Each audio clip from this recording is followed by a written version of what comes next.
Assalamu alaikum warahmatullahi wabarakatuh. Ashama akkam jirtu hordoftoota channel YouTube Abdul App. Namoonni baay'een gaaffii gara adda addaatiin gara comment jalaan gaafataa jiru. Facebookin keenya turn on professional mode waan jedhu hin qabu ka jedhu namoota baay'een gaafataa turtanii furmaata ajaa'ibaa isinii qabadhee dhufeen jira.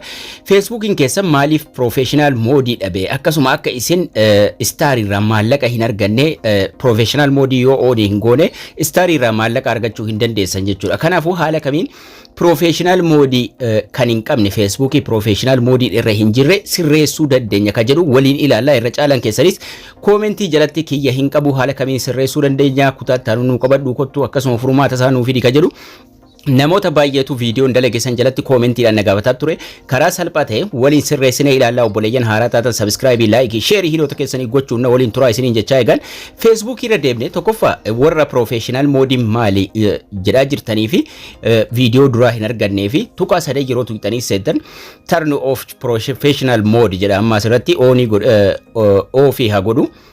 Kana jechuun cufeen jalqabaa isinitti agarsiisa jechuudha. Professional mode yoo on gootan Facebookin keessan maallaqa irraa argachuu dandeessu akkasuma karaa stariitiinis maallaqa irraa argachuu dandeessu jechuudha. Professional mode isin jettu kun asii ni dhabamti yeroo tokko sababni inni dhabamuuf maali haala kamiin sirreessina. Keessattuu namoonni profiling keessan lookii ta'e lookii jechuun maal jechuudha isa jedhu isinitti agarsiisa. Turn on professional mode ka jedhu sun hin jiraatu jechuudha. Kanaafuu turn on professional mode bakka sana dhabame akkamiin sirreessina isa jedhutti darbina jechuudha. Professional mode kan hin qabneef jechuudha. Ka qabdan tuqaaruma sadan tuqxanii onii godhattu Facebook profile keessan jala diseentu erga seentanii booda tuqaa sadan ni tuqxu. Yeroo tuqxan turn on professional mode jedha. Star irraa maallaqa argachuu dandeessu. Duraan viidiyoo isaa sirriitti dalageen jira xumurarra isinitti agarsiisa. Turn on professional mode ka jedhu kana tuquudhaan onii gootu jechuudha. Yeroo isin turn on professional mode onii gootan sanaan booda maallaqa irraa argachuu dandeessu yeroo ulaagaa isaa guuttan jechuudha. Warri hin qabne garuu maaliif dhabe isa jedhutti yeroo dabarfannu screenshot isin godhamu yookaan immoo viidiyoo waraabamuu hin danda'u waan ta'eef viidiyoo waraabaa isinitti agarsiisa. Screen recording godhamuu hin danda'u waan ta'eef fakkeenyaaf Mazo locked her profile ishee cufaadha haga friendii taanutti yookaan immoo haga saahiba walii taanutti hagan aadii gaafadhee naa deebi'utti locked ta'ee jira. Kana jechuun profile ishee qolloftee jirti yookaan immoo cuftee jirti jechuudha. Kanaafuu namoonni akkasitti profile Facebook keessanii cufattanii jirtan namoota biratti haala kanaan bahu jechuudha. Profiling keessan haala kanaan locked jedhee bahataanaan professional mode hin qabaatu jechuudha. Kanaafuu warri haala kanaan profile keessan cuftanii jiraattan salphaatti banuu dandeessu banuu qabdu yeroo isin bantan professional mode sun onii tahaa yookaan immoo professional mode sun bakka sanatti isiniif bahaa jechuudha.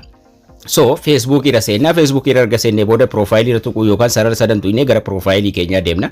Profile keenya irra erga deemne booda haala kanaan nu baasa tuqaa sadan jala sana jirtu irra tuqannaa jechuudha. Tuqaa sadan profile keenya jalatti nu baatu irra tuqachuun gara fuula duraa deemna. Lookii irraa kaasuuf jechuudha.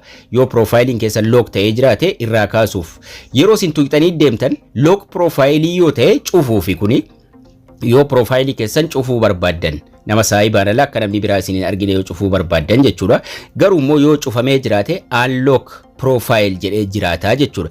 Kanaafuu unlock profile ka jiru irra tuquun gara fuula duraa deemtu jechuudha. Asuma erga tuqaa sadan tuqxanii akkuma argitan amma professional hin qabu. Kanaafuu unlock profile tuquudhaan mallattoo qulfii diimaan itti marame kana irra tuqxu jechuudha jalqaba. Mallattoo qulfii sanarra unlock ka jedhu irra erga tuqxanii booda unlock profile ka jedhu ka diimaa ittaanuun marfamee jiru kanarra tuquun profile keessan banattu jechuudha. Sanaan booda yeroo isin keessaa baatanii itti deebitan turn on professional mode ka jedhu isinii fida. Turn on professional mode irra tuquudhaan bakkuma tuqaa sadanii sana duraan barsiiseen jira kana sanarra tuquudhaan onii gootu jechuudha.